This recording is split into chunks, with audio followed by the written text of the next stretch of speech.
Today I'm going to show you how to change app icon on iPhone. So let's get started. To get started, download your desired app icon. Now you have to open the shortcut app to create a shortcut. Now click on the plus icon at the top. Then you have to create the shortcut of the app you want to change the icon. Here I'm going to create BBC News app shortcut. Once I have created the shortcut, now here I have to search for the app. Open app, and once you have searched it, here you have to click on to open this. Now scroll down and search for the app you want to change the icon. Now select the app and open it.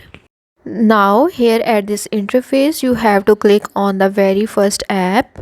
Now to change icon you have to click on the icon of this shortcut and add your desired icon.